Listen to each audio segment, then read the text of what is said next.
Good afternoon and welcome to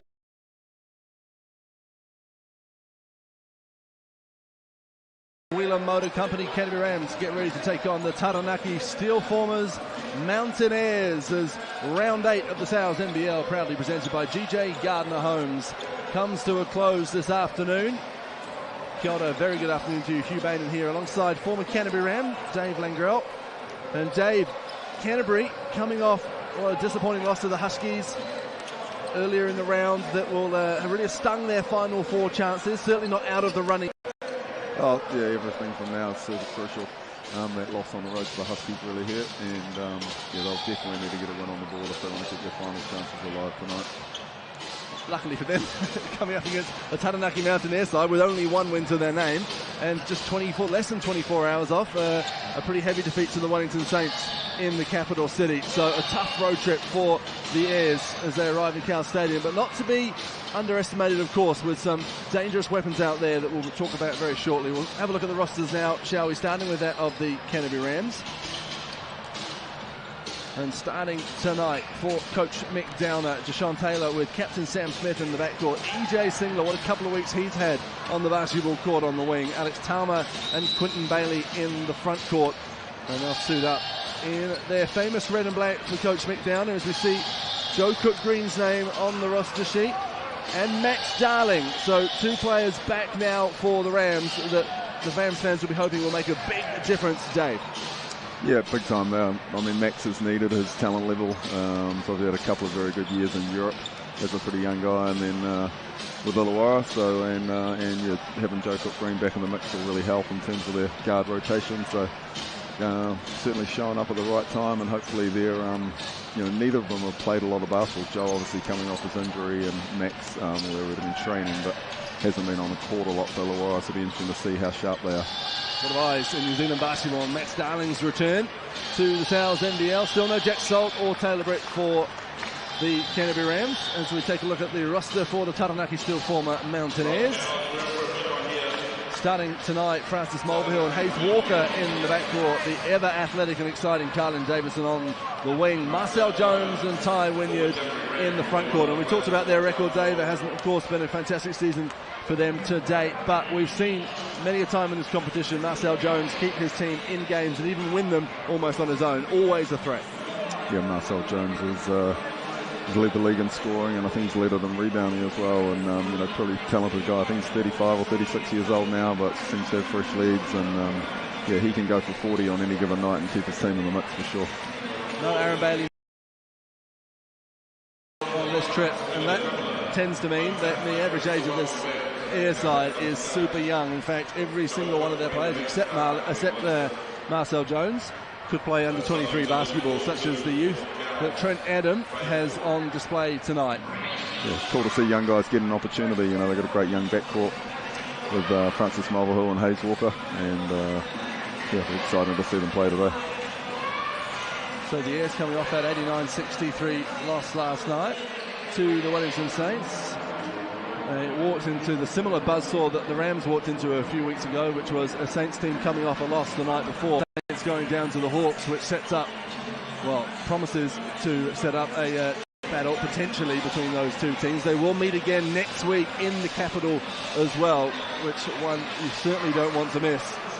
As the Final Four is starting to take shape here in the South NBL with the Hawks, Saints and Southland Sharks all but cementing their spots in there, and then that battle for 4th spot is exciting, and we've had big wins in that battle already in round 8. The Huskies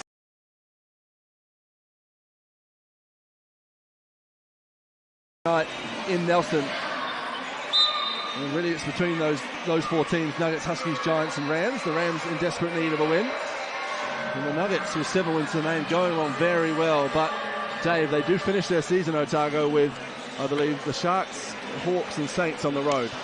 Yeah, that's a tough way to finish. You have to talk to the guys working on the schedule on that one. A really tough way to finish. So they get one down at the moment, which they certainly are, the men in blue and gold. Tonight it's about the black and yellow as Marcel Jones makes his way out onto the court.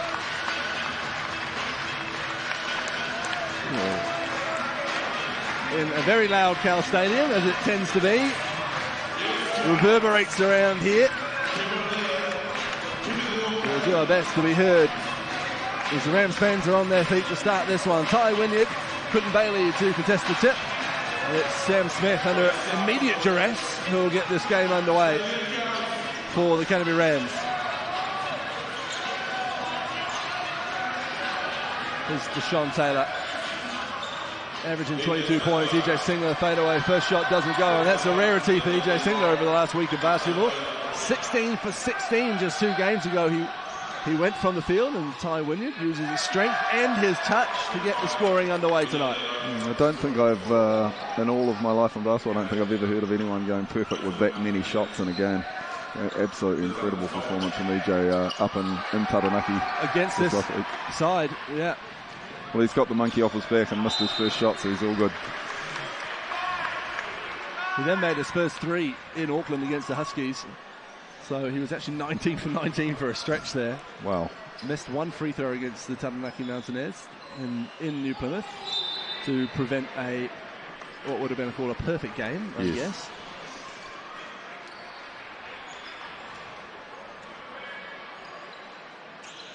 Let's see what the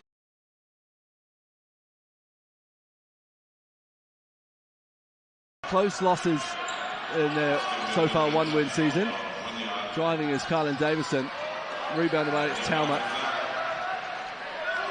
Such a great athlete, Carlin Davison. That was a really strong take to the rim and just couldn't out-finish. And there's EJ Singler showing him how to finish at the rim. A nice finger roll to get his night underway. Marcel Jones, step back, rattles around and comes out, and Singler grabs the board. And the Rams in absolutely lightning fast pace mode at the start of this game. Who's going to come down with that one? It's going to be the Canterbury Rams who Quinton Bailey, and they'll go again. And there's a foul on Hayes Walker.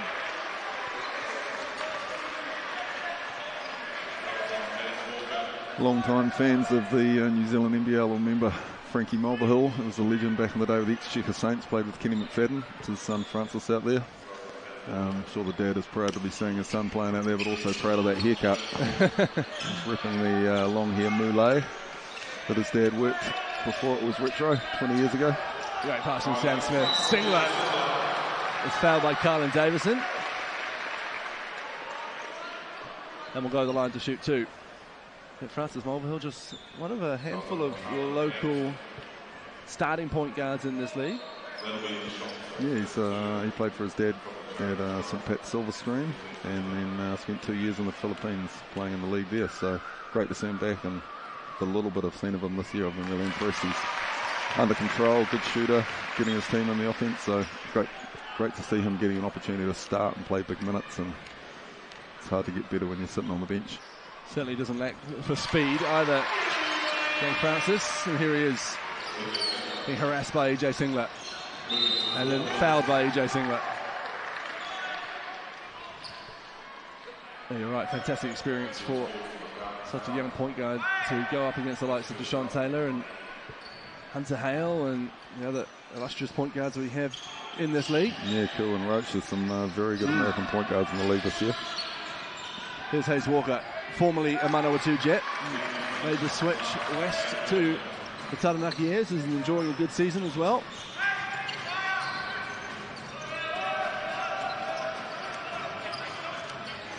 Singler, Marcel Jones keeping a close eye on him. Sam Smith driving, can't finish with the left, and Ty Wynyard comes down with the board. Here's Mulvihill, the crossover, but Deshaun Taylor read the pass, and here's Deshaun Taylor in the open court. Look out! Look out. And that gets the Cows Stadium crowd going, as if they needed it. That just looked all too easy for not a particularly tall human. Jumped out of the gym. Here's Jones. Another turnover, almost. Ty Wynyard steals it right back, and then misses the baby hook from the free throw line. Probably had more time than he thought. Singler steadies himself for a 3 ball. He gets it to go. EJ Singler from downtown. That last possession for the Mountaineers, my high school coach Ian Simpson would have told Marcel Jones to get a better angle to feed the post from the top there. Stolen by Quinton Bailey. 3 straight turnovers as that one's dropped down to Bailey. Out of bounds it goes, and it will remain Rams ball as Joe Cook-Green checks into the game. Saw his first minutes on Thursday night against the Huskies after a long layoff. So good to see Joe back in the mix. Of course, Roger Tuivasa-Sheck is known as RTS. I'd like to say that Joe Cook-Green's name now is JCG. That's how we refer to him. JCG, here he is.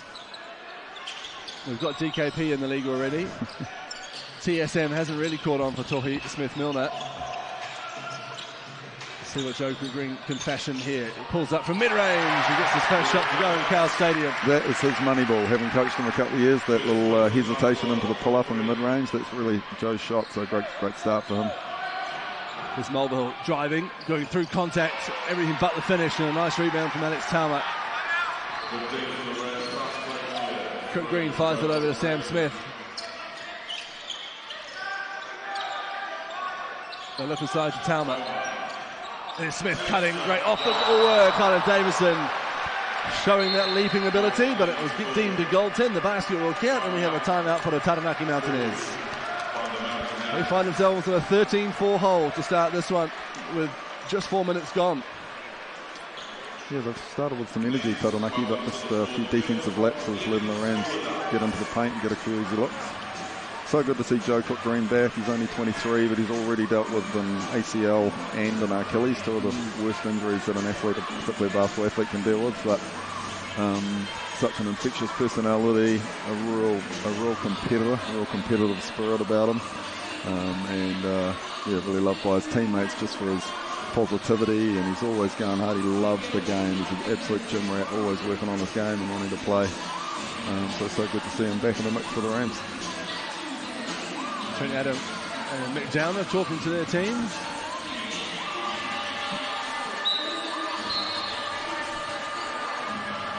The Rams currently sitting 7th on the ladder. The Airs down in 10th. We talked about a bit of drama already in round 8. Game between the Manawatu Jets and the Hawke's Bay Hawks. Pulled off with 2 minutes 20 odd seconds on the clock in the 4th quarter due to a leak in the roof at Fly Palmy Arena. Must have copped a lot of rain because it's a nice facility they've got there in Manawatu. I think Justin Nelson needs to get one of New Zealand's best roofing companies as this naming sponsor for this league.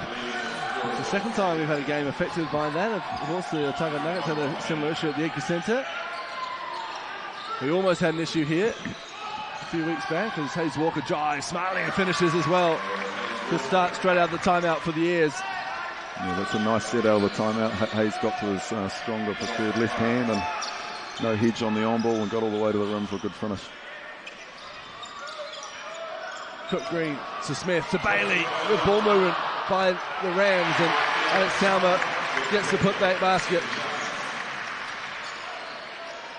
Drew Lasonge-Ape into the game for the Airs. It's been a welcome addition after they made an early change by letting Nelson Kirksey go, their import.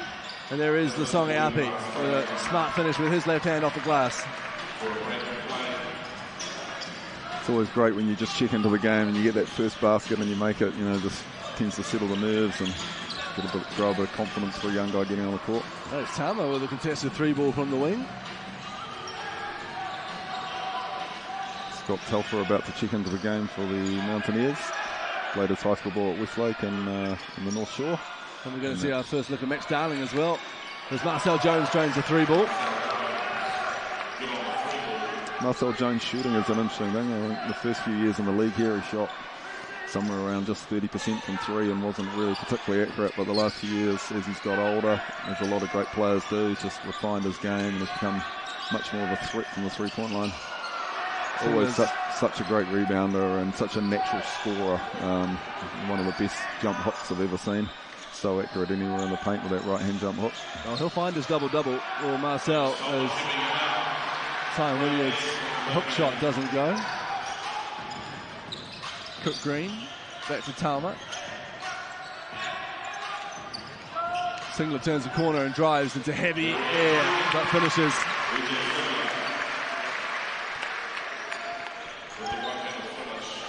Nine now for Singler already in this one. EJ's definitely, this last 3 or 4 weeks, has just seemed more aggressive, hasn't he? I think he's just decided, you know, for the team to do well, he needs to be really aggressive and look to get a few more shots up. 6 on the shot clock. Marcel steps back into another 3 ball, and down he goes. Marcel Jones. Tough shot. Joker Green looking aggressive and driving, and he's fouled. And he'll go to the line to shoot 2. So the subs eventually come in. Baxter Fenwick and Scott Telfer for the Airs. Deshaun Taylor and Max Darling for the Canterbury Rams. Max Darling started his high school basketball in Nelson and then came to Christchurch when Mark Dickel was here, and I went to Christ College, and I happened to coach against him a couple of times in high school, and had a couple of my little scrawny year 10 and 11 boys trying to guard him. He was an absolute grown man. I mean, we just kept getting offensive rebounds and going up and dunking on us about 5 or 6 times in the game, and I was like, wow, this guy is a serious athlete, and man, he's done well from there. Jones does well to tap that off the rim to Baxter Fenwick, and Lasonga Api will bring the ball up to the Airs, who trail by just 4 now. After what was a slow start, Lasonga Api to Baxter Fenwick, he gets it back, and a smart pass from Fenwick. 2-point game here. Quinton Bailey striding into the lane. Good defense from Marcel Jones. And Bailey comes down with his own rebound. Singler doesn't hesitate and drains a deep 3 ball.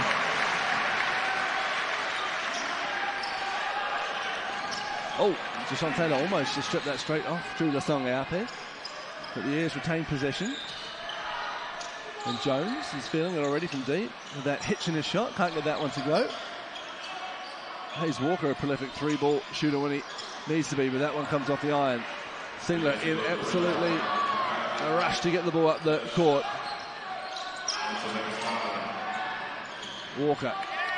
Great ball movement from Alan. Ball movement applauded by the coach. The shot doesn't drop though. Taylor steps into a deep 3-ball. Singler hustling to get the ball back for his team. It's another turnover by the Rams. End-to-end stuff with no baskets over the last few possessions. Here's Baxter Fenwick. Delays the pass over to Scott Telfer, who have another look from the corner. This one short. Darling comes down with the rebound.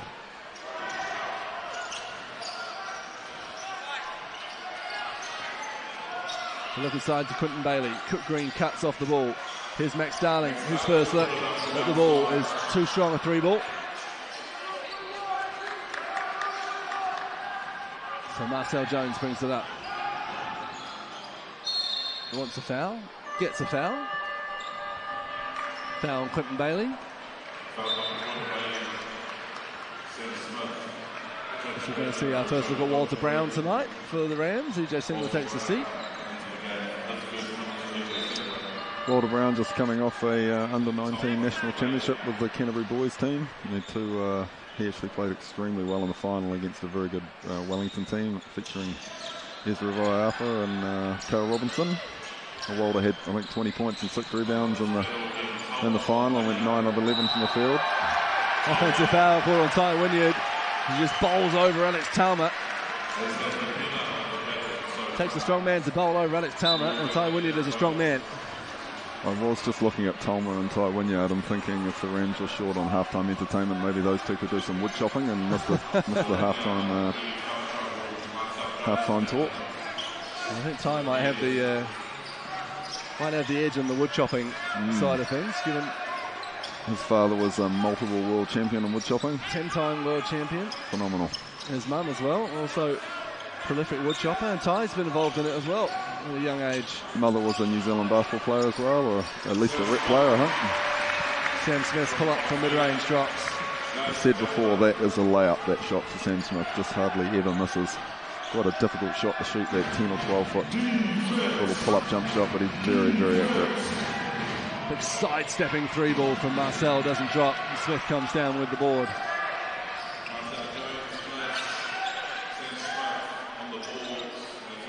Sean Taylor just slowing things down with 35 to go in this first quarter.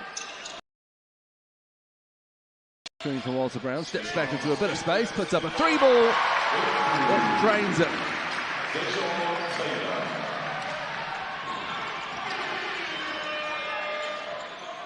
Two-second differential between shot clock and game clock for the Airs. Screen comes from Jones. The song Appy chooses not to use it. Working hard to get past Deshaun Taylor. 4 on the shot clock.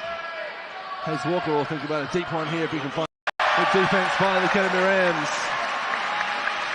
Mick Downer applauding with high hands there on the sideline of the coach. You love that kind of defense. Will stick out up for 24 seconds and block a shot right on the final header. Well, the Airs think the quarter's done, but it's not. There's 3 seconds to go. Shot clock violation. There's a bit of differential between the two clocks, so the Rams will have 3 seconds put on the clock. Matty Bathurst taking control of the time there and speaking to the people on the sideline. Very experienced referee. Looks young, but I'm guessing he's got over 100 games under his belt in the New Zealand NBL now. He's been refereeing for several years. Does a great job. Scott Telford.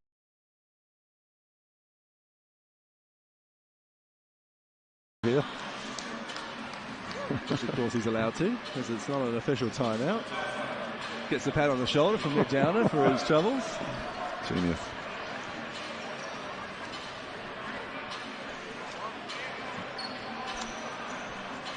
I'm sure he's worked out the Rams' brilliant strategy with 3 seconds to go here.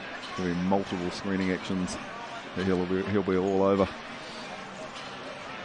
Coming back to that under-19 Canterbury team. It's been a while since they've won a title at that level.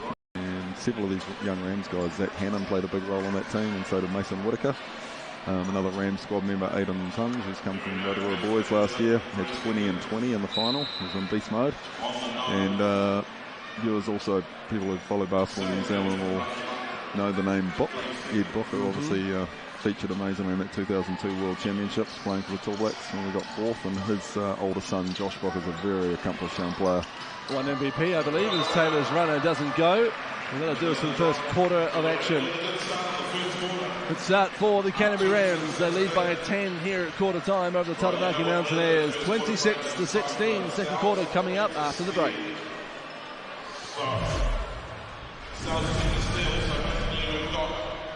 Two young men from the audience. There's a lot to be said about you Kiwis.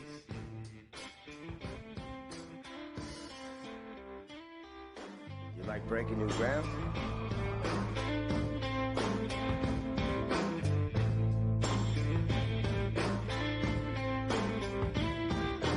You're the best in your field.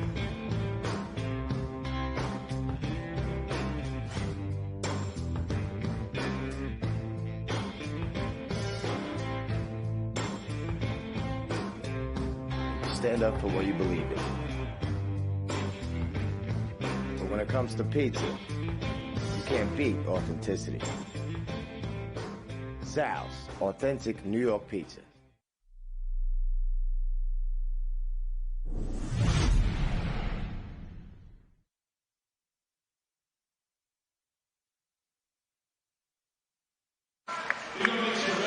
Welcome back to Cal Stadium.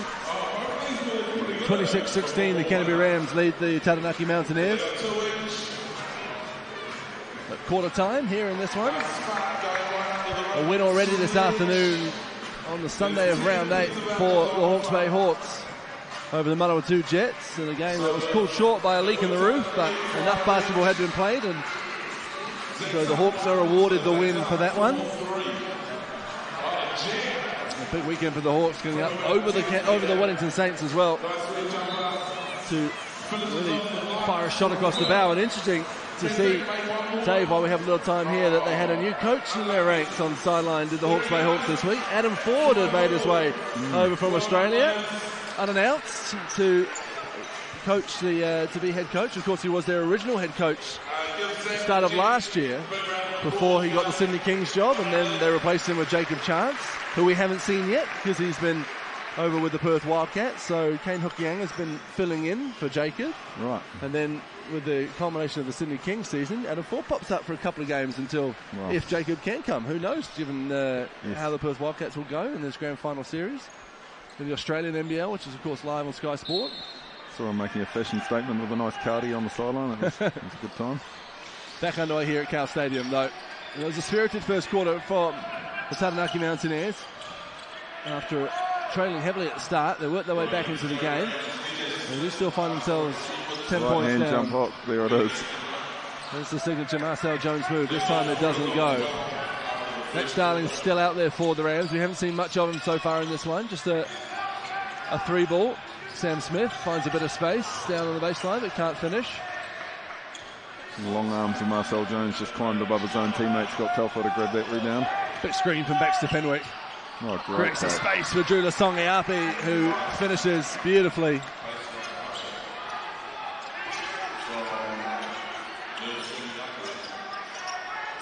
Here's Walter Brown to Max Starling. Tucks the ball under his arm, falling away, and goes up with his inside hand for his first points in the Souths NBL season. And that's a welcome sight for the Academy Rams crowd. Walter Brown making Baxter Fenwick's life very, very hard at half court.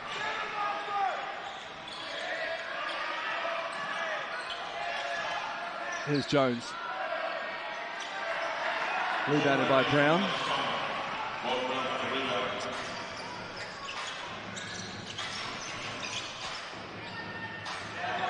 Look inside to Talma as Max Starling tries to find a bit of space. Alex Talma takes a contested mid-ranger that doesn't go. Not sure Coach Mitch Downer would be super pleased with that shot. Not a lot of ball movement, and Alex can definitely knock that shot down. It's probably a little bit of stunted offense from the Rams. They've had some success with good ball movement and attacking the rim so far. I'm going to keep that going. Lasongiapi's contested three ball doesn't go, and Deshaun Taylor brings it the other way. Here's Brown. Quick first step into the lane out to Talma. Darling right out in front for three. It's off to the right. And the subs come in. Mulvihill, Davis and Wynyard for the Airs. Singler and Cook Green for the Rams. When you're working yourself back into game condition, you know, even compared to practice, sometimes your heart rate will be 5 or 7 beats more, you know, going faster in a game, and often you saw it with James Harden in the playoffs, just these last couple of games coming back, and you haven't been playing the sharpness just to make shots. It's often something that takes a few games to get in rhythm for. Connor Davidson uses his body well and finishes. He's also just playing in front of a crowd, isn't there, as well, Dave? That adrenaline rush for a new team, new teammates. And totally. Max Darling's had a couple of good looks that he probably won't back, but yeah, hasn't going to knock down one of those three yet. Are we likely to see him, as we have a timeout call by Mick Downer, are we likely to see him in that role, in that position, do you think, down the stretch of this season? He is shooting the three ball, or are we going to see him using that muscle inside? I would say right now with his game, he's someone who's probably a 3-4, probably more of a stretch 4. So he's only about 6'4", 6'5", but he's an incredibly long wingspan. Is so strong and so athletic that he can compete against, in a similar vein to a Mika Vakona, he can compete against guys that are 4 or 5 inches bigger than him. He's just such a man-child of an athletic specimen. And he certainly can shoot the three. Shot the three pretty well in Europe, the 2 seasons he was there, and he's pretty versatile. So he's someone that I definitely will be looking to, to see him All Black uniform over the next few years and playing as an established player in the Australian NBL. He's a development player this year, was he? With Illawarra Hawks, and certainly looking to him for big things in the future.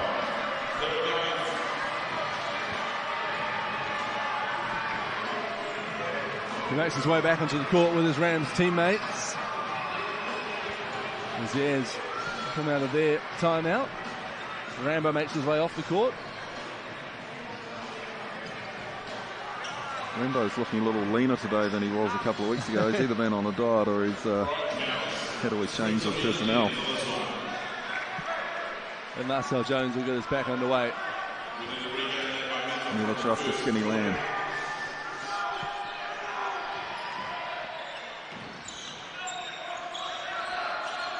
Rams in a 1-2-2 half-court press and seem to have dropped back to a 3-2 matchup zone here. Seen a little bit in the last couple of weeks from Mick Downer changing up after a timeout. Look aside to Ty Wynyard. A nice rebound from Alex Talma. He stretches his legs to bring the ball up the court. Hands it off to Joe Cook-Green. Here's Max Darling driving baseline. He's fouled by Carlin Davison. Alex Talma doing a great job on the defensive glass, and he's got 6 defensive rebounds already to go with 1 or 2 offensive. 8 rebounds in the half was a great effort. Filling in aptly for Jack Salt, still a week away with his injury.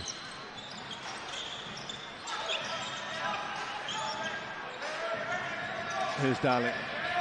Hands it off to Talma. Cook-Green calls to the screen, but instead fires it over to the other side. They go down low. Cook-Green for 3. High off the back iron. Who's going to come down with it? EJ Singler is. And they'll go again, the Rams. Here's Singler in the corner. Ball on the floor, drops it off to Max Darling, who gets up there and throws it down. Max Darling, wow. Just off a plant from the other side of the rim, went up and flushed that like it was no problem at all. Mulvihill, Davison from 3. That goes to Carlin Davison from the wing. Carlin Davison's not only a great athlete, but he's got quite a smooth looking stroke on that 3 ball. Foul called on Frankie's boy, Francis Mulvihill.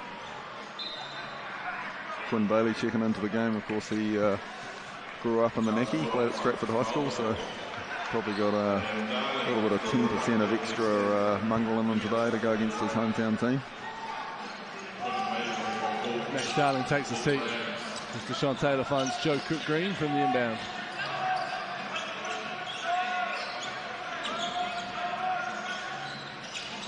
Here's Taylor. Dropping it down low to Talma. Nice pass from Talma. There's Brenton Bailey, who just delicately drops it into the hoop. Not quite the ferocity of Max Darling's dunk, but they'll count. The Mountaineers switched that last on-ball screen, and you've got a point guard and a 5-man there. So Ty Wynyard trying to stay in front of Deshaun Taylor. Deshaun step back, could have shot the pull-up, but then, of course, that meant that their point guard, I think it might have been Hayes Walker, had switched on to Alex Talma, mismatch in the post. He gave him the up fake, nice little drop-in bounce pass there for a deep catch, and then Talma, instead of forcing it with the help coming from Marcel Jones, just dropped it off to Quinn Bailey, so it's great team basketball. Illegal screen from Marcel Jones on Deshaun Taylor, who is a little bit worse away after it. Deshaun takes a couple of deep breaths and readies himself back on the sideline.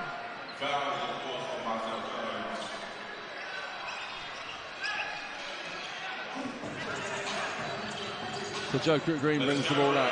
Still Taylor Britt, of course, to potentially come back for the Academy Rams. It's Taylor puts up a floater, it doesn't go. Mulvihill puts on the Jets, who's fouled first by Taylor. Not quite sure of the rule, Hugh, I'm sure you'll know, but I think players have to play in 1 or 2 rounds before the finals. Is that correct? If they're to be eligible for the top 4?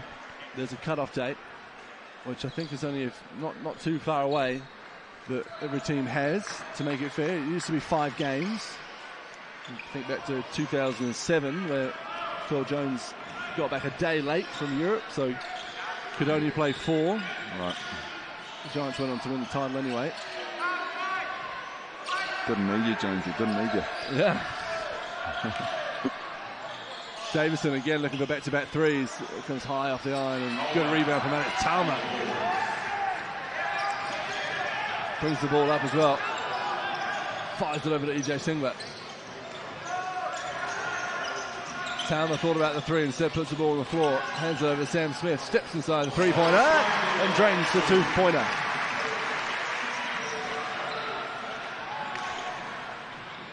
Here's Hayes Walker driving to a bit of contact, and the Airs will retain possession.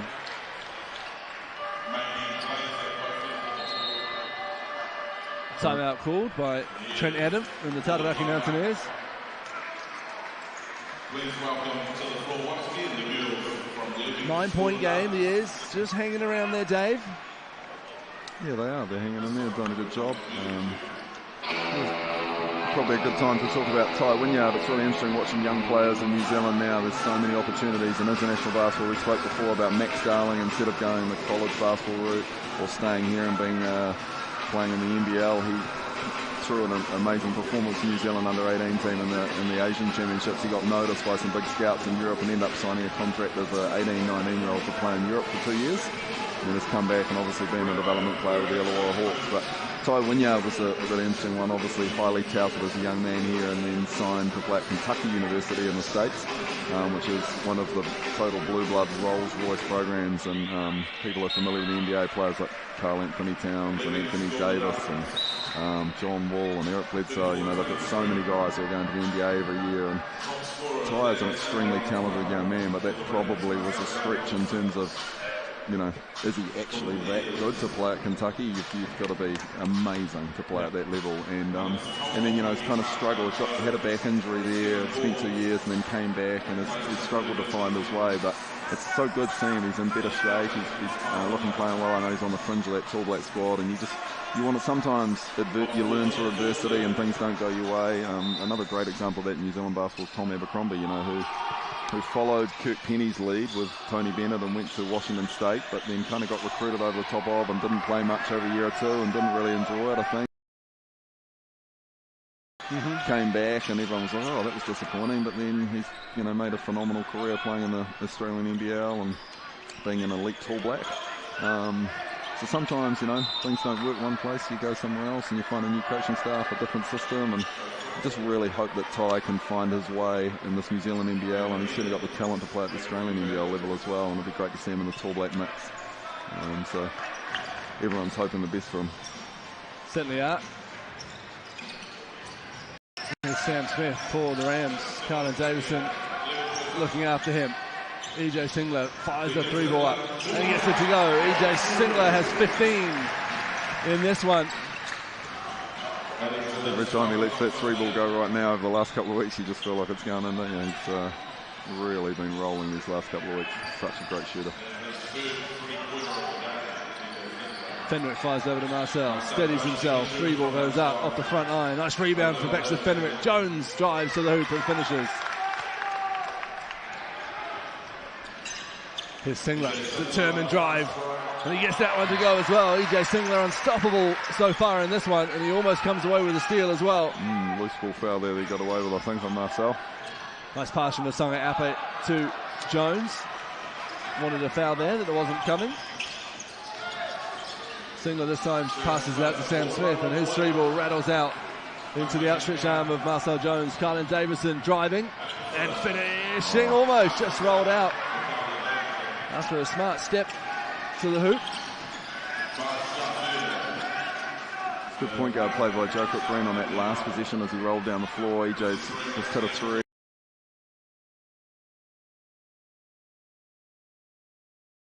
Bounce pass for him, and EJ attacked through 2 and then picked up the Sam Smith. Smith rebound. Finds his way to Alex Towner for a nice finish off the glass. 41-25. The Rams pulling away in the second quarter. The Sungai Api back to Baxter Fenwick. He puts up the 3-ball, and that goes. Welcome 3-ball for the Airs. Baxter Fenwick always been a very good shooter. It's a man after my own heart, working the man bun there. It's a really way that he's moved the ball and he'll start off really well, being unselfish and then hitting that 3-ball when he's open. Great pass from Sam Smith. Alex Towner, the hoop to harm. He'll go the line for one more. Definitely the best half of basketball I've ever seen out of Alex Towner. He has really played very, very well. 7 rebounds to go with the 6 points. Alex Towner, 3 assists as well. And he'll look to convert the 3-point play before making his way to the bench by the looks of things for Max Darling. Viewers will be interested to know that Alex has just qualified to be part of the fire service in New Zealand. So if you're planning on having a house fire and need some children saved, Installers on his shoulders as he carry them out. Not the only member of the New Zealand basketball community on a similar path. Ella Fotu as well, studying to be part of the fire service as well. Full firm. Foul there by Scott Telfer on Quinton Bailey. Some overzealous defence. But Tama will get his break, and Max Darling rechecks into this game. Certainly has some girth to him, Max Darling. He is a solid unit. You just took the words right out of my mouth. I was just watching him sub out for Max Darling there and thinking the prototype long, skinny basketball body. Neither of them are that. They're some wide, strong humans right there. Quinton Bailey makes his first free throw. Max Darling showing his soft, sensitive side with the pink on his shoes too. Big offensive rebound.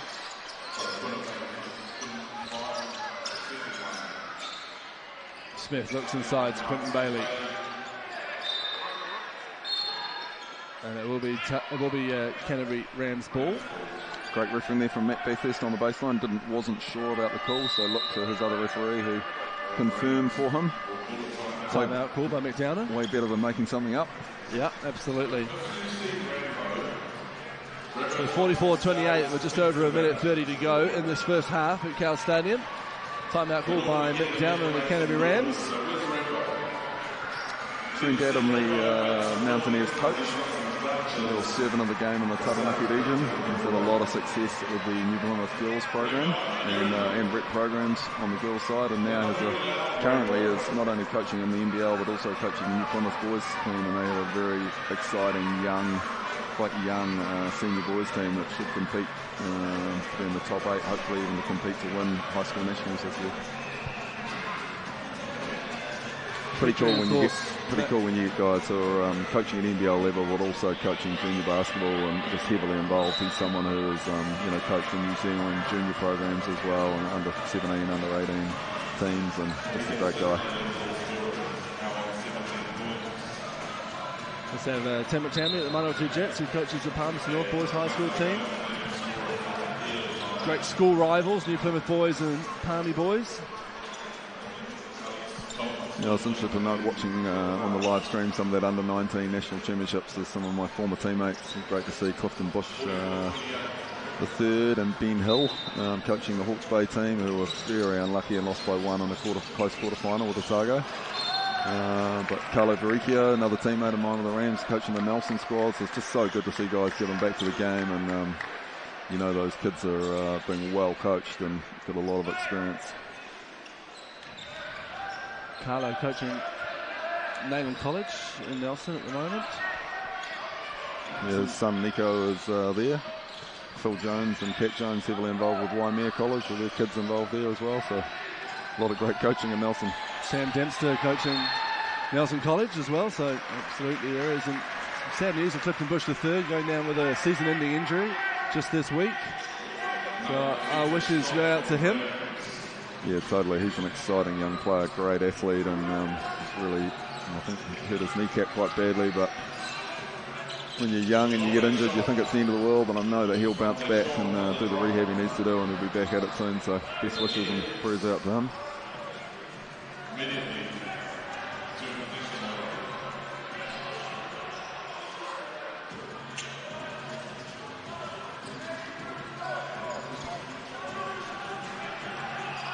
So a minute to go in this first half, 44-28. The lead is to the Canterbury Rams. Sam Smith splits the defense, drops it off to Max Darling. Just about brings down the rims here. Well, he's going to be a fan favourite, isn't he? Close my eyes and have visions of my little Kashmir High guys getting dunked on there. He just jumps out of the gym, just straight off the bounce, off one step, and just explodes up. Ty Wynyard going to work on Darling, up with that beautiful deft touch that Ty possesses on that right hand of his. Not sure what it is about the Taranaki Mountaineers, but they seem to have a lot of people who are great at right-hand jump hooks. I was going to say today that Marcel Jones is one of the best I've ever seen, but second only viewers who have watched for a long time to a guy called Link Abrams. And that man, I think I played in a game once, in a second division game, where he had 40 points and 38 of them were on right-hand jump hooks. Even when he went left, he shot with his right hand somehow. Incredibly accurate. Walker Brown with the runner, and that goes down. And as time expires here in the first half, the basket will count, says referee Sean Cronin. So half-time here.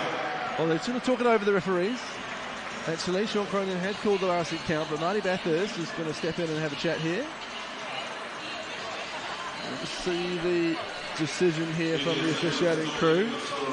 No reviews, of course, in the South NBL. Surely you and I could do the third umpire with a little action replay, couldn't we? Well, it's going to listen into not too much different in the grand scheme of things.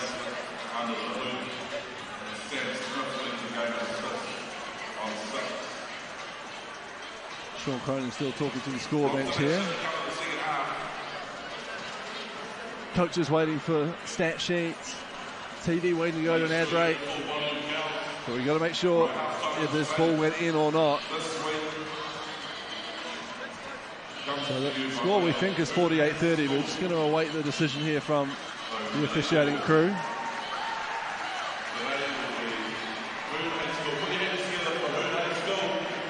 Either way, it's the Canterbury Rams who have a healthy lead over the Taranaki Mountaineers.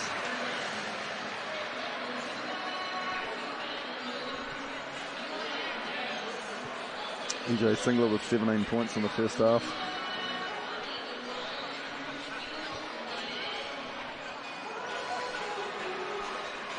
Still talking it through the crew.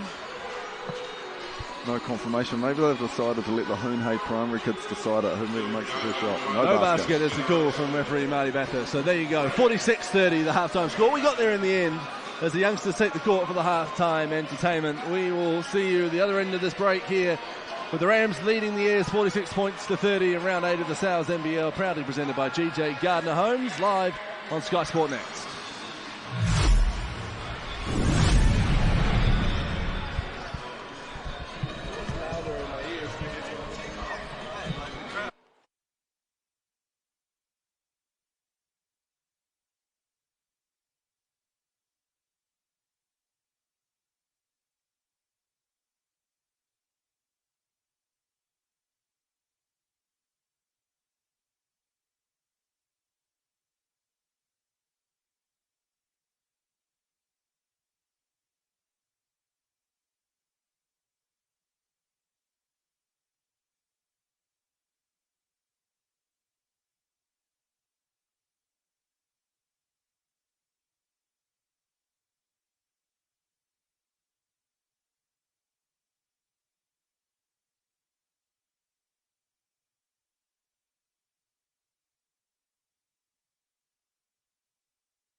Welcome back to Cal Stadium. Halftime here between the Canterbury Rams and the Taranaki Mountaineers. The Rams leading 46-30. EJ Singler leading the way from a scoring point of view with 17 points for the Rams. Marcel Jones leading the way for the Airs, 8 points and 7 rebounds for the enigmatic journeyman who I believe has worn a Canterbury Rams singlet. He has, yeah, three separate seasons I think he played down here. Yeah, Marcel's only 3 of 11 from the field after hitting those first 2 early threes. He had a couple of shots rim out, so not his usual efficient self. Stats here at half-time. Hugh Baden here alongside Dave Langrell. Alex Talmo, who you mentioned, what his start to the game. He's had 6 points and 7 rebounds to go with 3 assists as well. Yeah, a couple of notable things that stand out. The rebounding, the Rams up 26-16, so it's 10 extra possessions they've got off the glass, and also an assist-to-turnover ratio of 14-4, which is very, very good. And the Mountaineers just 6 assists and 6 turnovers on a 1-to-1 ratio. So the Rams just sharing the ball a bit better, getting a few more possessions, which leads to a few more shots. Shooting at a slightly better percentage, you're going to win a lot of games. Certainly are. They take on the Franklin Bulls next, up in Pukekohe. Franklin Bulls side has probably been the most changed side in the league. Yeah, they've had a pretty tumultuous first season. Great crowd support up there. I've seen the games online, but yeah, obviously both Americans being injured. Josh Shelby going home, and then Waterman's had that broken wrist, is it? Or broken thumb, yeah. Yep. And a pretty young Kiwi lineup. But yeah, once again, really cool to see those young guys getting opportunities to get on the court and play significant minutes. Well, some young guys getting some opportunities on the court right now here at half-time. The Rams in the air. Talk us through what school is this we're looking at, Dave? This is Hoonhay Primary. They're pretty dear to my heart. They're the neighbouring school to where my kids.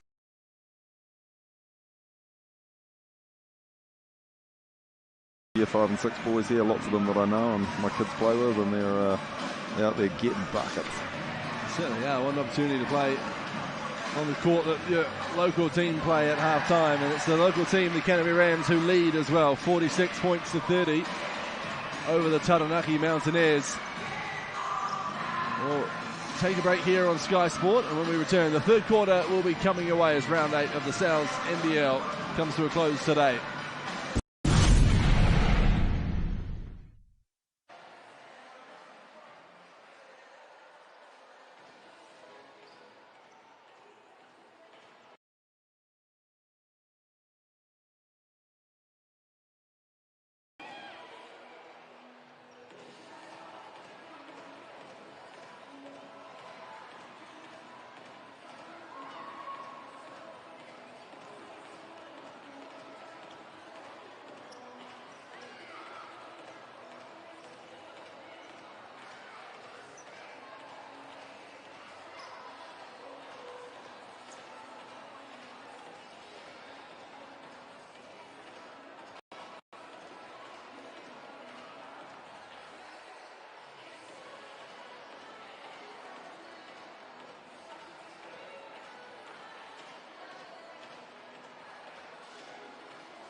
Welcome back to Cal Stadium.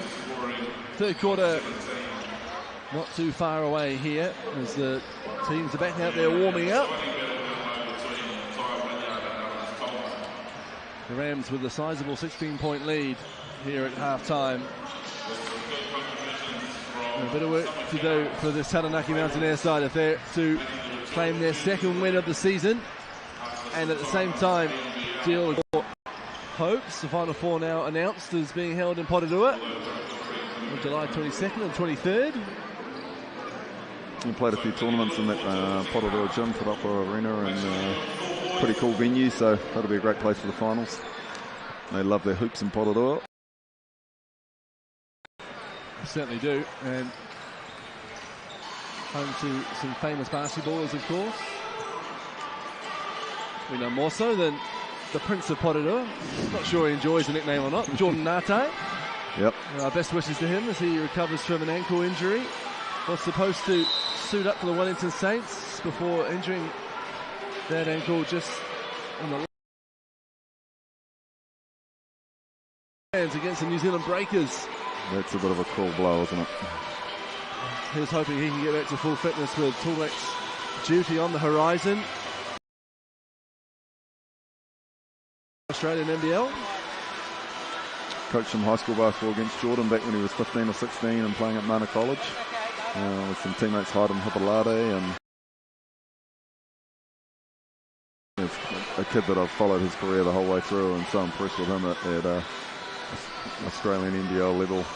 Just last year I was at a kids tournament and took my kids to the gym at 6:30 in the morning because they were refereeing and who should be at the gym but Jordan Ngātai, working out at full sweat at 6:30 in the morning, 2 mornings in a row, and that's the reason he's good. Over 50 tests for the Tall Blacks as well to his name. Wonderful career from the bearded one. And of course was a champion with the Otago Nuggets at the NBL Showdown. Number 1 draft pick. New Zealand's only ever number 1 draft pick as well, which is a wonderful claim to have. Well, the Showdown was so great, wasn't it? You know, in that year of COVID, and such a great concept by the people who are running the New Zealand NBL, Justin Nelson and his team, and it was so cool with the Nuggets coming back and Brett Matahaere coaching, and some veterans like Jordan Ngātai and Jared Kenny going down there, and just so cool that they won the league. Some wonderful memories, and also we got pretty sick of that gym, Casey and I, for 56 games in 6 weeks. Well, Cal Stadium gets loud again as the third quarter is underway. The home team up and up by 16. Candiers work their way back into this game. Tauma driving, looking for the finish. Ty Wynyard making himself big under that hoop. Does well and gets the rebound and then throws it straight into the backboard. So the Rams will go again. It's the trouble when you're that tall, isn't it? I'm not sure I've ever seen someone throw an outlet into the back of the backboard. That is a problem, only problem for a 7-footer. Tauma up with his right hand. There's a nice little baby hook from Alex Tauma.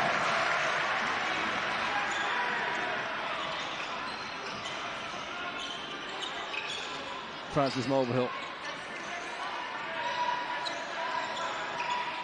Here's Jones, gets the switch onto Tauma, fires it over to Kylan Davidson, drives baseline. Taylor does well. Well, this may amuse you, Dave. I once, in a club ball game in North Harbour, went to inbound the ball from after the opposition had scored from under the hoop, fired into the bottom of the backboard, and that then ricocheted into my face. Yeah. Much to the amusement of all my teammates and the opposition and everyone else in the North Shore Event Centre. I hope that made the Glory League highlights with self-Falcon. Marcel Jones with a nice finish. What a pass from Deshaun Taylor to EJ Singler. Out the back door to Sam Smith. He gets it straight back. There's EJ in the corner, and that doesn't go. After a pretty passage of play from the Canterbury Rams, the refs will just discuss whose possession this will be, and it will be Canterbury Rams ball.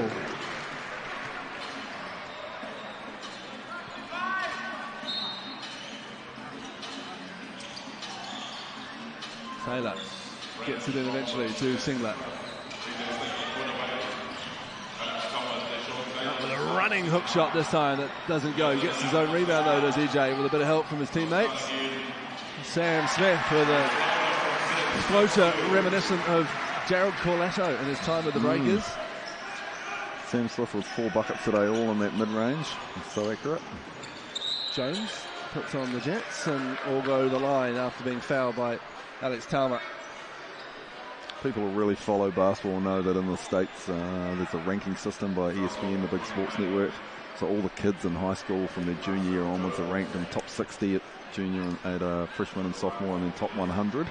It's been happening for about 20 years, and Marcel Jones unfortunately was in the top 50 in his year. Played against guys like Kobe Bryant in high school, and was a very, very highly touted recruit, and played 4 years at Oregon State, which is a high-level Division I school. The Beavers. Yep. Misses the second as Marcel.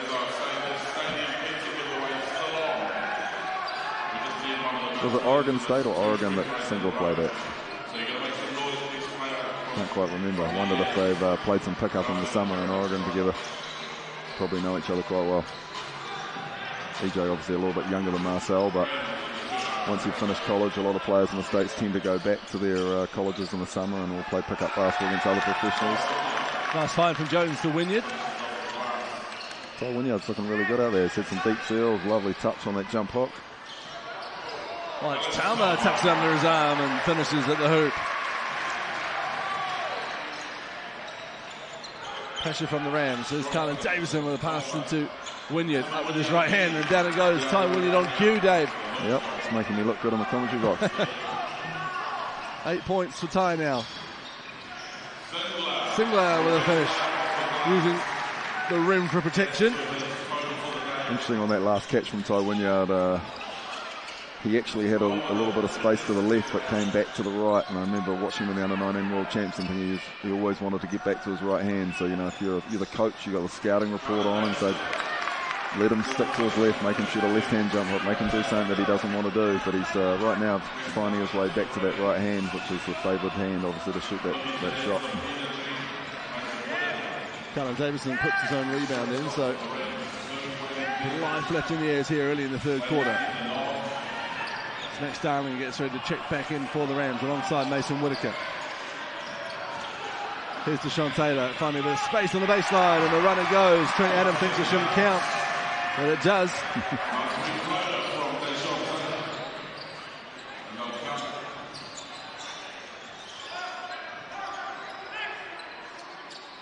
Hayes Walker gets it straight back from Marcel Jones. Drives into the lane, drops it off to Wynyard. Deep 2-ball goes up from Ty Wynyard, and there it goes. He hasn't missed a shot in a while, so we have a timeout called by Mick Downer. Okay, big fella. Couple of jump hooks. Now he's confident. He's shooting the jumper on the baseline. Beautiful.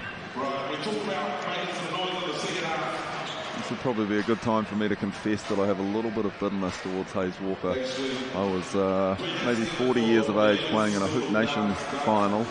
And I feel like with us old guys, we had Lee Munahy and Brad Riley and some old NBL guys, and we played Hayes' young team. We were all athletes in the final, 20-year-olds versus 40-year-olds. We felt like we got the rough end of the whistle, and he went 16 of 16 from the foul line in the second half. And stop fouling him, Dave. Yeah, well, I know. Well, we're all old guys, so we never feel like we fouled anyone, and we're all terrible and holding everyone on defense, so I'm sure we were. But yeah, I've always felt a bit bitter towards him of making all those free throws, and we end up losing. They got the prize pool of, I'm not sure what it was, a few $100. They probably needed it more than us. Knowing those guys, they probably spent it that night.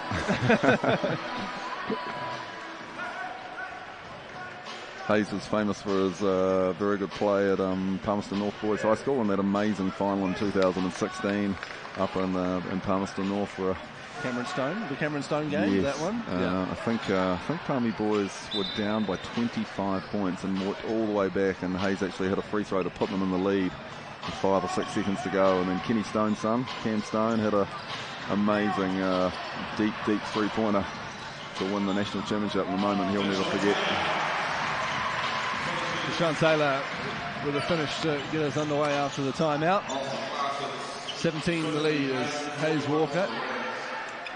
It's well looked after by Mason Whitaker. So he brings the big man out to the three-point arc. Fires it over to Carlin Davison. Drives, loses his footing, but somehow gets a pass out to Francis Mulvihill. His 3-ball won't go.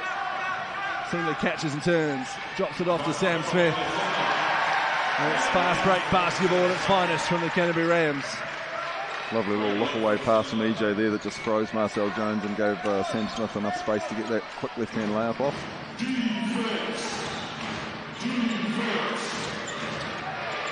Mulvihill drops it down to Wynyard. Fires it across. Davison for three from the wing. Down it goes. Colin Davison has 10 points. Great pass there out of the post from Ty Wynyard. Good stop as well from the air. So here's Francis Mulvihill trying to earn a foul from EJ Singler.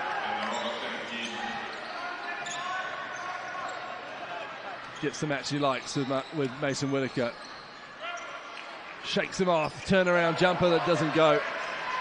Confident play though from young Francis Mulvihill. Yeah, it was a pretty good defensive job there by Mason Whitaker. Obviously doesn't have the foot speed there, but he managed to keep his body in front and force the turnaround jump shot. Foul call. The basket won't count though. Foul on the floor as Scott Telfer, Lasonge Api, Fenwick come in. Colin Davison just making his way up the court a little bit gingerly, and I saw him call for that sub after the three ball went in as he reaches down to his left knee. There'll be one player they want to be very careful with, the Taranaki Mountaineers.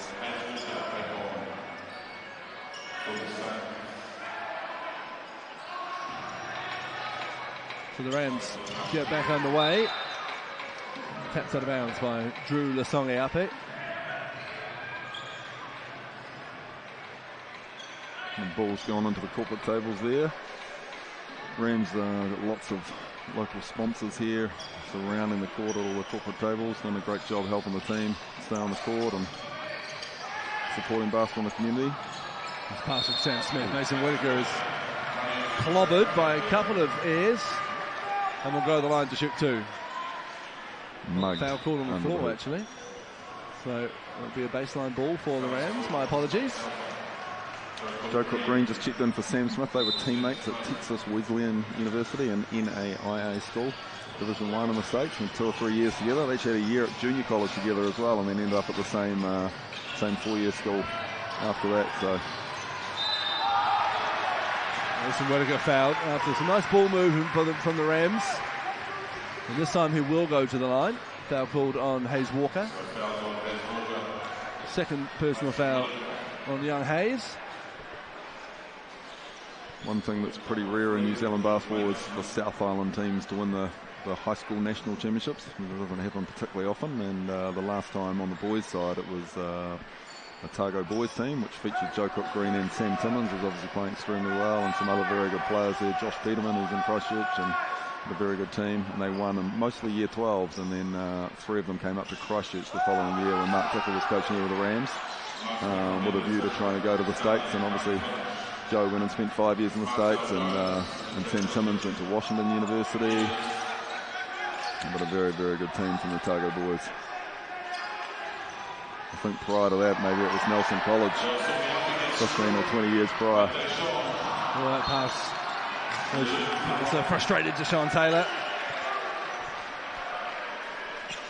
That Nelson College team, the one featuring Mike Fitch and Mika Vicona, I imagine is the one you're talking about? Yes, a very good team. And one of the Hills, which one I can't remember, Ollie or Ben? Yeah, Ollie was on Ollie that team, Hill. I think, yep. Ollie Hill is a Man Mountain, working in Australia on the mines and the railways. Marcel Jones wants a screen, and he gets it from Telfer, who rolls to the hoop. Jones up against Max Darling, feeling the brunt of Max Darling's strength. Walker gets Darling to bite and looks for the shooting foul, but didn't come. So we have a technical foul here on Coach Trent Adam. A little too vocal in the ear of Sean Cronin. In fairness to Trent Adam, it's been boiling for him a little bit, and then Max Darling committed 2 pretty bad fouls right in front of the ref there. A big push on Marcel Jones, and he's penetrating, and then Hayes Walker managed to get him in the air, and he landed on him on that jump shot. So as a coach, you start getting pretty annoyed when you feel like you're getting a rough end of the whistle, and 2 calls like that are missed by the referee right in front. And when you're 16 points down. True.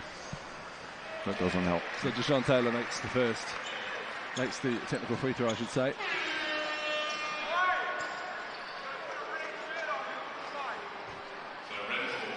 and the Rams will have possession.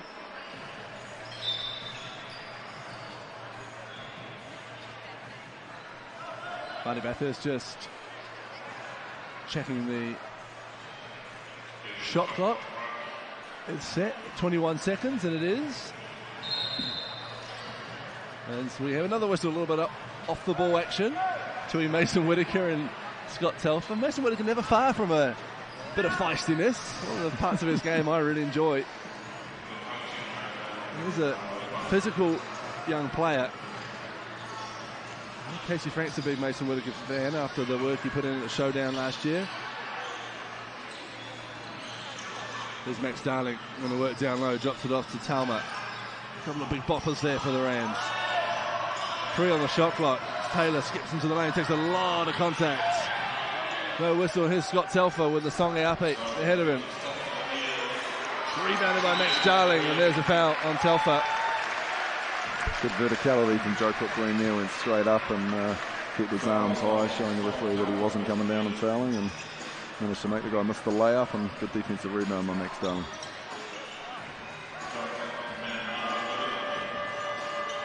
Sam Smith checks into the game for Deshaun Taylor.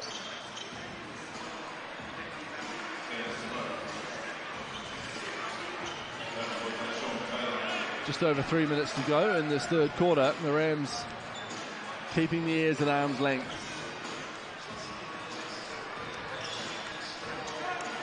As they slowly rework some pretty big pieces back into their roster. As we approach the stretch of this Sal's NBL season. More afters off the ball. And it's Scott Telfer and Mason Whitaker again. It's Scott Telfer called for the foul. His 4th personal. The Rams crowd giving him a little bit of jip as he walks off the court after a slight altercation with Mason Whitaker. Fan favourite here. So Whitaker wins that particular battle as Telfer makes his way to the bench.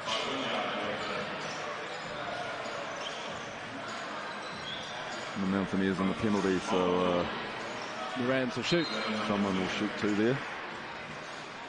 Mason Whitaker walks the line, fancies himself that he was fouled.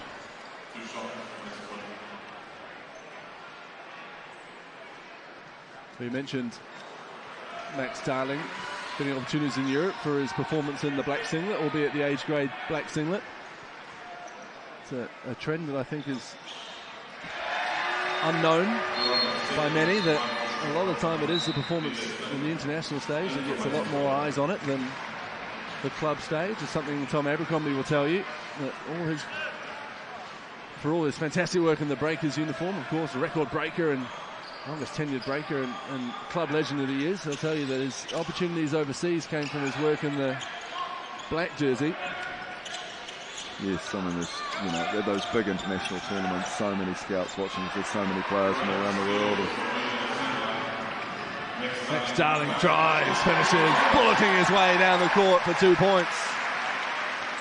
And then getting back on defense, here's Ty Wynyard down low with Talma on him. Hayes Walker won't hesitate twice about that 3 ball. Oh, what a rebound from Marcel Jones. Beautiful hands back into Ty Wynyard. Oh, Ty Wynyard just left wide open under the hoop. Some sort of defensive miscommunication there by the Rams. And the Airs capitalise. Singler turns the corner, drives, and finishes as well.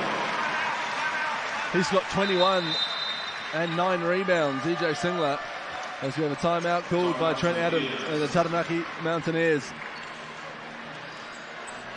Ty Wynyard's played extremely well in this game. Been impressed with his temperament and made several really good passes, hasn't forced anything, but you see there one of his deficiencies with EJ Singler with a little catch in the high post and is not the fastest guy on the court, and just beat him reasonably easily to the hoop and got a layup. And if you're going to be a 6'10" centre and play high level international basketball, you've got to be able to slide your feet and block that shot and defend the rim at a high level. That foot speed is something probably that he needs to continue to work on. Pretty loud in here, Dave. Wow, very loud. I heard some of that as the court announcer gets the Cal Stadium crowd to make some noise. Singler leading all scorers with 21 points. leading all rebounders, along with Marcel Jones with 9 as well. 4 assists too for EJ.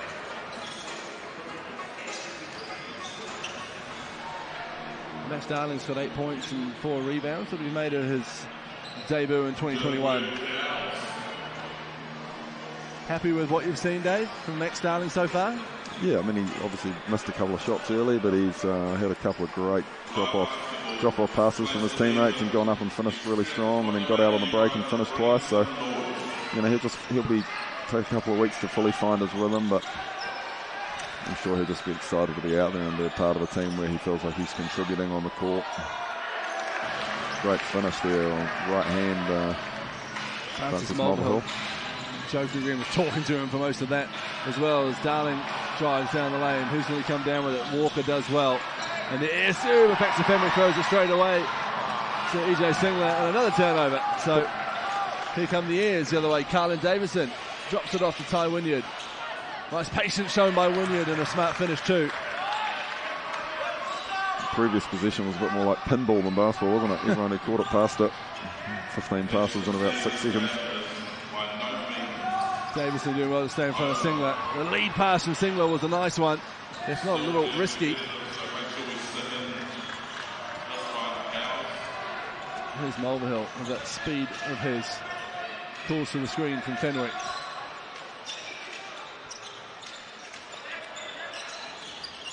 Davison wanting a foul that doesn't come. Ty Wynyard's jumper doesn't go.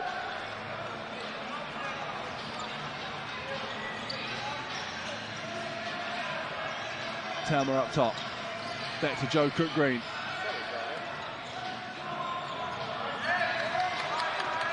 Nine seconds on the shot clock as Cook-Green goes down the Talmer screen, puts up an off-balance 3-ball. It comes off the back of the rim and into the outstretched hands of Baxter Fenwick. An 8-second differential between shot clock and game clock here as the third quarter comes to a close. Can the Airs finish it on a high note? Great give and go from Mulvihill and Davison, and Mulvihill finishes at the hoop.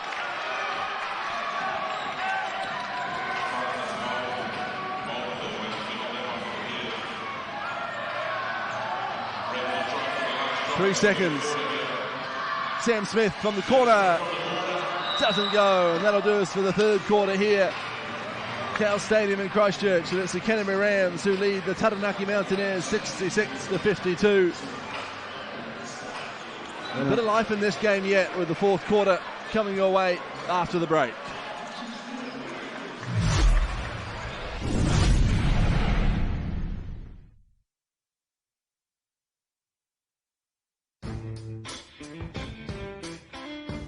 There's a lot to be said about you Kiwis.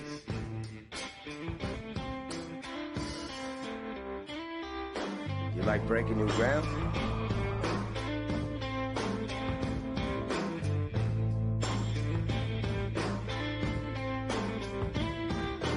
You're the best in your field?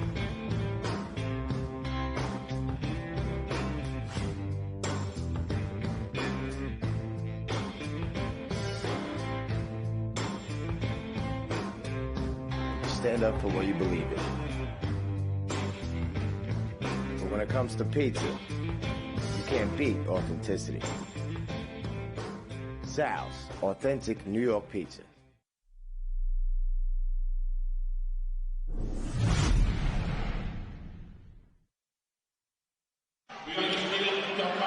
Welcome back to Cal Stadium. The Taranaki Mountaineers make their way back onto court. They trail 52-66 to the Canterbury Rams. With 1 quarter to go here. Hugh Baden here alongside Dave Langrell. And Dave,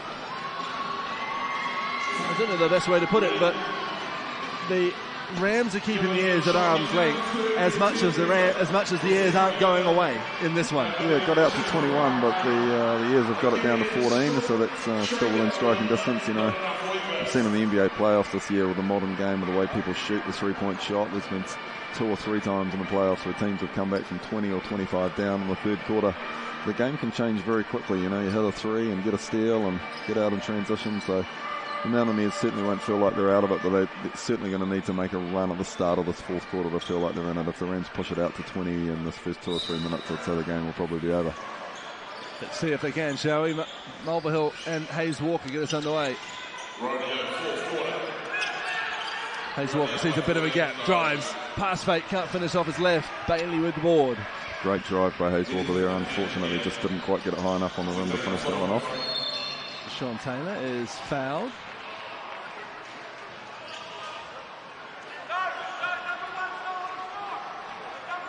Foul called on number 1 for Taranaki, and I think he means number 7, which is Francis Mulvihill.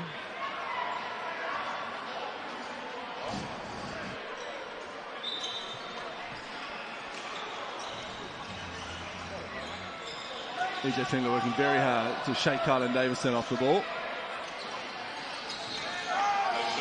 Nice finish from Deshaun Taylor. That was all too easy for Deshaun Taylor. Bit of ball reversal from the Rams through 4 sets of hands. Then he just had the angle on Hayes Walker and got to the rim for an uncontested layup. Trent Adam won't be happy with that in the start of the quarter. And there's a sloppiness there as well from the air. So Deshaun Taylor finishes. And just as you, Dave Langrell, said that Ayers needed a fast start, they've had anything but here with a couple of turnovers. Can Hayes Walker change their fortunes? Not with that 3 ball. Trent Adam immediately got Marcel Jones to the bench, his best player back in the game.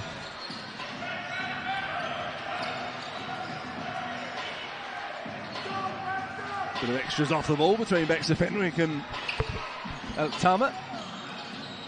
Sam Smith fires from 2-point range and he gets it to go. Timeout called. Trent Adam and the Taranaki Mountaineers.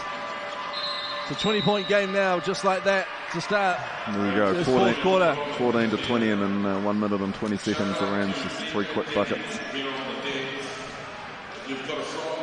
Impressed with Sam Smith today. He's 12 points on 6 of 12 shooting, I think, and 6 assists with 0 turnovers and added 5 rebounds. So 8 assists now. 8 assists. He's had 2 of the assists to start this 4th quarter as well. Yeah, really efficient game from him.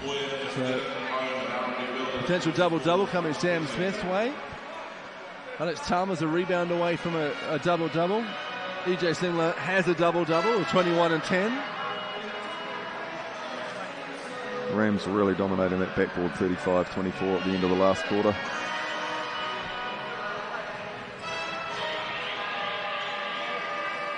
All going well for Canterbury so far in this one, as wins are becoming more and more important for the Rams, the Huskies, the Giants, the Nuggets. The 4 teams really pushing for that 4th spot ahead of the Final 4. You really feel like those 4 teams are very even, obviously even in the standings, but just week to week anyone could beat anyone. And this Rams team, obviously with the addition of Joe Cook-Green and Max Starling, probably got a little bit more impetus. Maybe Taylor Britt will make it back, and Jack Salt hopefully back from injury. The thing about that is obviously you're bringing new people in. It takes time to build continuity as well, so it's not always the greatest thing to bring someone with a little bit more talent in who hasn't been playing with the other guys. So you've got to work that out on the fly as quick as you can. Oh, quick hands there at half court. Sean Taylor with a pass fade, couldn't finish though. And they go again. Well, this time the Taranaki Mountaineers. Here's Kylan Davison, bit of space. Opts not for the 3 ball. They reset. A beautiful ball fake from Deshaun Taylor. Get himself free for that layup, just rimmed out on him. Jones spinning into the lane, but he goes out of bounds, and it will be Rams' ball.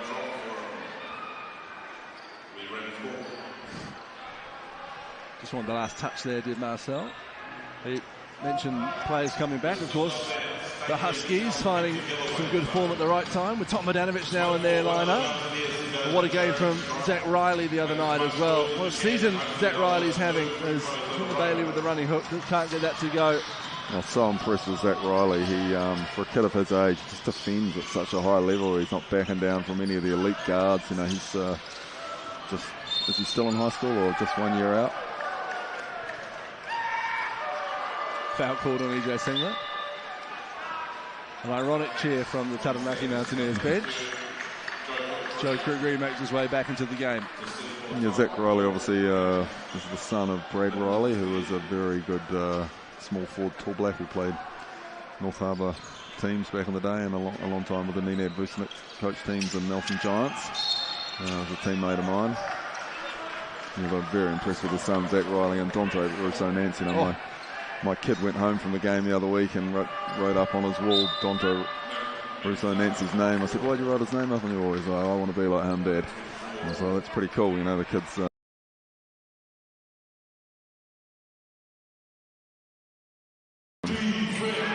Then the coach and me started the conversation with my son. Do you think he got that kid by accident? No. I know his father's a coach, and I bet you he's in the gym every day working on his game. And same with Zach Riley, just really impressed that they're competing at 16 or 17. They're not fully grown yet, and they're competing against grown men, and just so confident holding their own.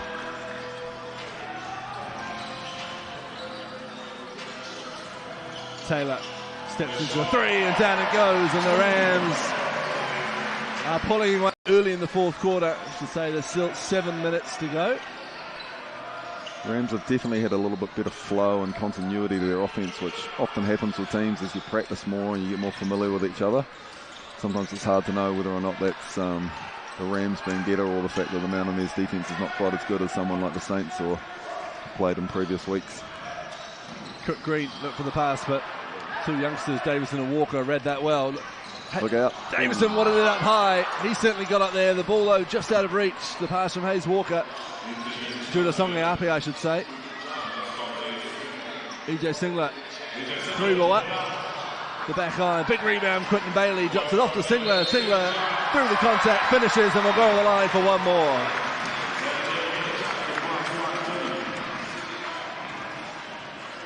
Well, learning point for young players playing the game there. One of the best times to cut in basketball to the hoop is after an offensive rebound, because all the defense is in disarray. They've often lost sight of where their man was because they tend to try and find the rebound. And then if you've got an offensive rebound and you cut behind the defender quickly, it was often a layup, and that's what EJ missed the three, but he didn't give up on the play. And Quinn got the rebound and dropped it off to him, gets an N1 for his troubles. 78-54.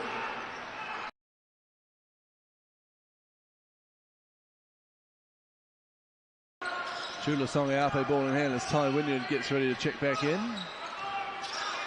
Deshaun Taylor really hounds opponent ball handlers, doesn't he? Such a good on-ball defender. He's quick and strong. Jones' three ball doesn't go. Here's EJ Singler, who has cut a determined figure in the last 2 weeks of South NBL basketball. This time he steps on the sideline, though, much to his frustration. Certainly been I don't know if it was a change in mindset. He was having a good season. Certainly seems to have shouldered a bit more responsibility of scoring the ball for the Rams over the last few games.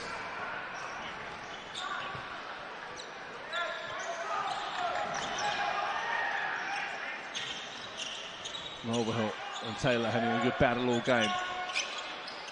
Here's Hayes Walker losing possession, but it's fouled by Joe Cook Green. Just coming back to that point I was making earlier in the game today about the Canterbury under-19 team. We had several players who have played in this Rams squad on a training. You know, a lot of credit should go to Mick Down. It was really obvious watching those young players that just being in this environment against, training with older players and professionals, and being around someone like Mick, such a great coach, that those kids are developing and just becoming more and more confident, and you could see that in the success that that young Canterbury team had. I always say with coaches, if you really want to find out how good they are, ask the players, because they're ultimately the customer. And I've coached a lot of these young Canterbury guys in underage teams, and I ask them, and they all just speak extremely highly of Mick and just say he's so professional, he's great to deal with. They feel like they're learning all the time. The environment's professional.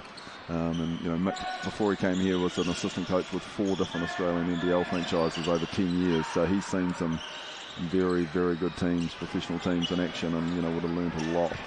So very lucky to have him in Canterbury. Oh, look out! Ty Wynyard working his way down the lane. Everything but the finish, and just like that down the other end, Joe Cook Green. A slightly less spectacular finish, but his one counts. I was wondering if JCG would get up and rack one there for me on the break. Well, Deshaun Taylor has sold that foul at half court on poor old Marcel Jones, who's been called for it. Marcel fouled out. No, that's only 3, but he's taking himself to the bench anyway. Have a look here. Oh, he did turn into him, Marcel. Yeah, a little bit of a shoulder there. Not a lot of movement on the screen, but Keep those elbows in. He's hearing it from the bench now as Deshaun Taylor. I might have been, I'll put my hands up, might have been unfair on Deshaun there. Maybe a bit of frustration from Jones. Francis Mulvihill tries to get one back. Deshaun Taylor finishes and he wants the flop warning on Mulvihill. Winning all sorts of battles out there, Deshaun Taylor in this one. And he talks to the bench on his way back as well. Great theatre from the Canterbury Rams import. And then he gets the steal, and here he is down the other end. Is that pass going to be out of his reach? Drops it to Max Darling! That is beautiful stuff from the Canterbury Rams. That is definitely top 10 plays of the year right there. That Absolutely. Sensational. Carlin Davis down the other end with a nice spin move, but not the finish. The crowd's still recovering from that one. Deshaun Taylor has won the last couple of minutes of this game, that's for sure. And I was really, really happy Max Starling let go of that rim when he did, because that thing was coming down. We've seen Jack Salt almost bring it down a couple of times this season. We've seen Max Darling almost bring it down a couple of times this evening as the Rams are buzzing after those few possessions. 86-54. Deshaun Taylor's an interesting one. He seems to go on little mini runs in these games, doesn't he? He gets hot and he'll pour in 10 points in the space of a minute and a half. I was just going to make the boring comment that he's actually got remarkably good touch on those little floaters. But then that seems to pale in comparison to that amazing alley-oop pass he threw behind his head, and Max Darling was bounded up and threw it down. Beautiful. Well, he reminds me, in a way, in a sense anyway, of Kevin Braswell, in that the more you talk to him, it's a dangerous game to talk to Deshaun Taylor, as the Taranaki Mountaineers bench just found out, chirping him from the sidelines. Yep, he's been chatting every week to the refs, to the opponents, to the crowd, getting himself G'd up. Some guys, need that kind of competitive fire to get them into games. Other guys will stay more in a controlled fashion. Everyone's slightly different emotionally when they're playing high-level sport. None more so than I've ever seen than Kevin Braswell, who thrived on it. Yep. I once saw him in a club basketball final at North Harbour against a team full of young players, many of whom now play in the NBL, or did at the time. Kevin Braswell was part of a team of former NBL players, the likes of Casey Frampton and Boucher. Yep. And they were down by about 14 points, and one of the youngsters said something to KB, proceeded to score the next 30 points on his own and win the final. Yeah, wrong guy to talk to. That pass is out of reach for Hayes Walker, as this game is fast becoming, if not already become, out of reach for the Taranaki Mountaineers. And Francis Mulvihill will not be looking forward to the video analysis of that play in the coming week at training. He threw the ball to the coach. Brown dropped it off to Talma, who looked up at the hoop before he had the ball in his hands. And there's a foul called on Deshaun Taylor, who helped Scott Telfer straight up. Good sportsmanship there from Deshaun Taylor. Accidental loose ball foul at half court. And picked up his opponent, Scott Telfer, off the floor.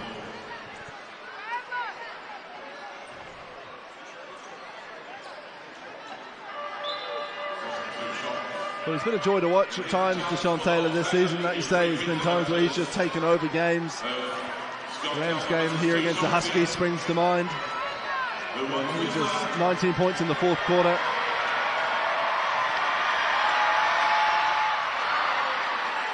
There's also been times, I dare say, Dave, where he's looked a little bit out of sync with some of his teammates when the Rams haven't been going so well.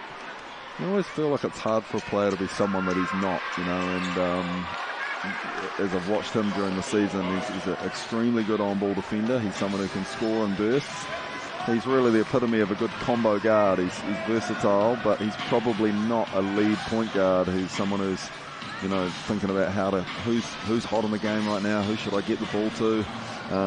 So having Taylor and Joe Cook-Green or other competent guards on the floor just allows him probably to be more of who he is naturally. There is Joe Cook-Green off the pass from Deshaun Taylor, and that'll be a shot clock violation. The basket won't count. Both coaches on the same page with that one, calling it from the sidelines, which is nice to see. Yep. Big cheer as Zach Hannon gets ready to check into the game from the Canterbury crowd.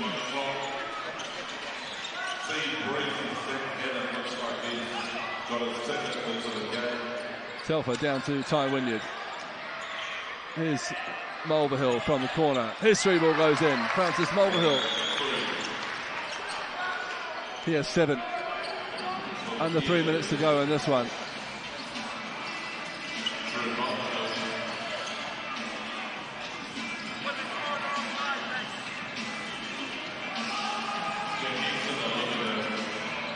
Cook Green trying to find a bit of space. Drops it off to Talma. Fastest Mulvihill says, thank you very much, I'll take that one, and finds Marcel Jones streaking down the court, but Taylor with a nice steal. And it will be Ayers' ball. As Hannon and Jack Exeter come into the game. Some local Cantabrian talents to play the last 2.5 minutes for the Rams. Ty Wynyard, nice inbound pass from Scott Telfer, and an easy bucket for the big fella.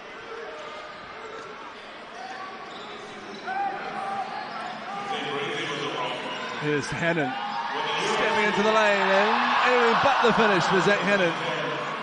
He dives on the loose ball like a live grenade, and the Rams will go again.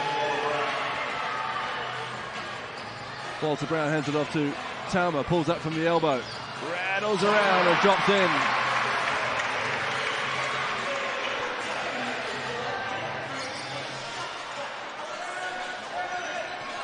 Carlin Davidson getting ready to check in, as is Mason Whitaker.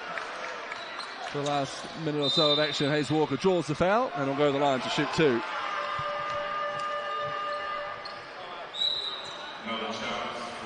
And Tom Poulgrain as well, coming in for the Ayers.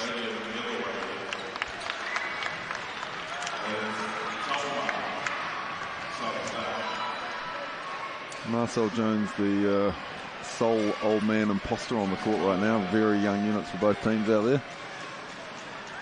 Yeah, it certainly is. Max Darling would be the second player on the court.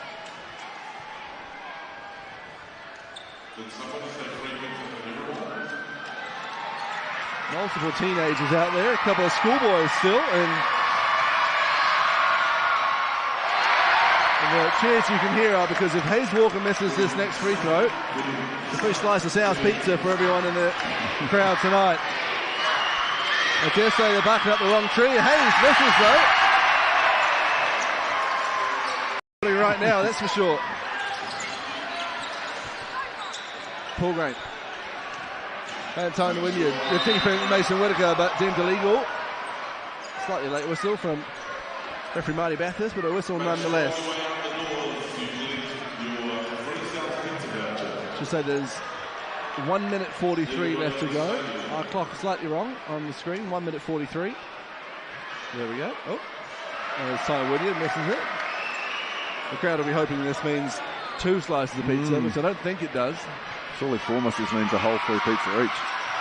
And misses. And Jack Hannon comes down with the board.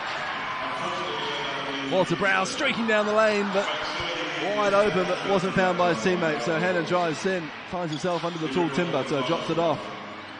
Exeter not afraid of putting up a 3 ball, or putting it down. Jack Exeter from the corner.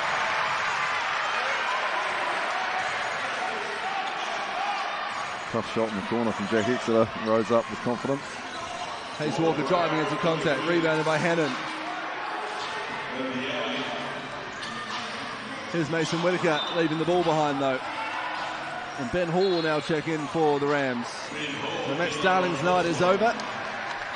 Debut in the 2021 Sales NBL. 10 points, 4 rebounds. Great to see him back in Aotearoa. Yeah, it's so good to see him back on the court here for the Rams, and excited to see what he can do in the next couple of weeks to help them. Marcel Jones from downtown Christchurch to finish it off.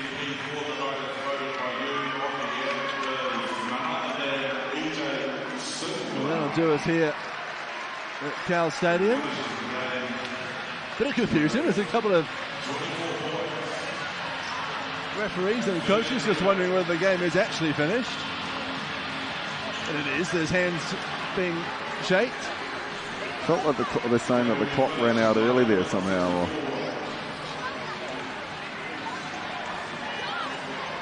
Hands are being shaken anyway, and I don't think with a 26-point lead it would have mattered too much. I can't see them getting the players back on the court now, Dave, can you? No. Maybe you and I could check in for a bit of action one-on-one last minute. Either way, it's been a professional job by the Academy Rams and an enjoyable afternoon for the Rams fans.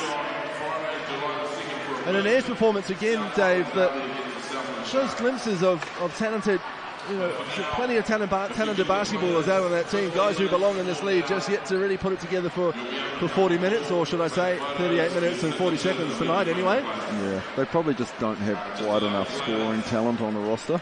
But the young guys are all playing extremely well, and I was impressed with their performance overall. But you're going to struggle if you don't have enough elite scoring on your team, and then you're giving up 90 points to the opposition. It's going to be tough to win games. That's all part of the learning curve when you're young, and it's great the young guys are getting the opportunity to play, and Trent's doing a great job with them.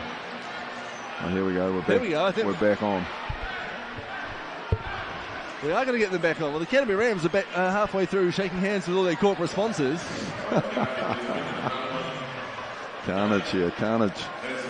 Half the crowd's leaving, the Rams were shaking hands with the sponsors, and we've got a minute 20 to go. The referees were in the bathrooms and in the locker rooms, and here they come back out. Matt Bathurst clambering over the seats.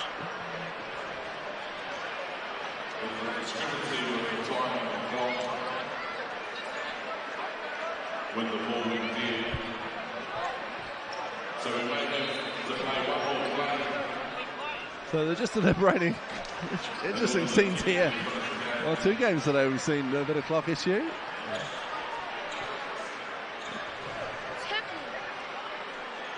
There's about 20 players on court. So with 1 second on the clock. Good-looking woman just walked past the booth here. Happened to be my wife, who's been looking after the 9 children that were in our van tonight. Shout out to her. She's getting it done while I'm being a basketball nerd and doing the commentary. Some discussions happening now between the referees, the head coaches, the game commissioner, Kelvin Fisher. Wonderful servant of West Coast basketball. Now lives in Christchurch. And Kelvin's involved with the St Bede's basketball program. It's been on the up and up here. Catholic school, historically very strong at rugby, but the basketball program's doing really well, and Kelvin's helping lead the charge there. It's great. Walter Brown attended St Bede's College.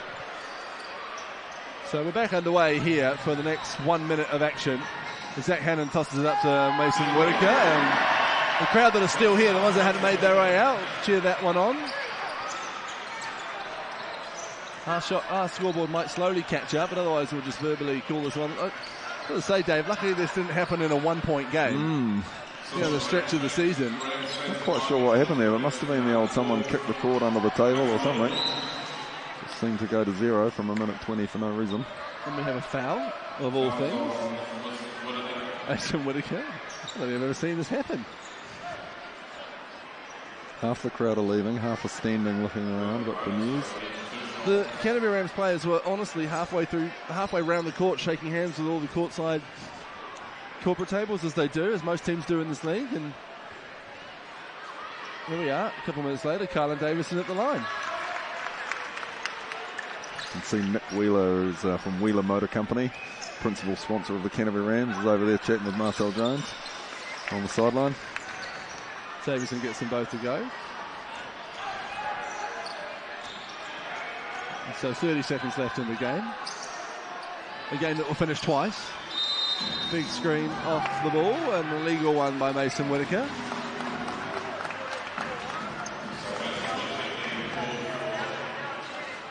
Marcel Jones chatting to everyone, now chatting to Mick Downer.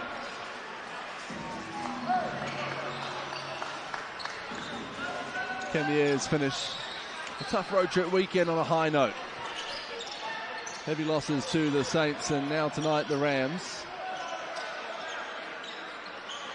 Carlin Davison drops it off to Marcel Jones, but we have a foul on called on Jack Exeter. And the players and the referees didn't seem to get the memo after the last minute 20 that we should maybe not foul each other, because everyone's standing up waiting to go home. And Davison back to the line. Really got a nice looking stroke on that jump shot, Carlin Davison. He had a chance to be a very good player with his athleticism and that sweet shooting stroke. Makes them both. Hannon fires it forward to Walter Brown. And It's going to do us in 5 seconds time, unless anyone else wants to play some more basketball. So this time it is game over, and the Canterbury Rams win it 92-68.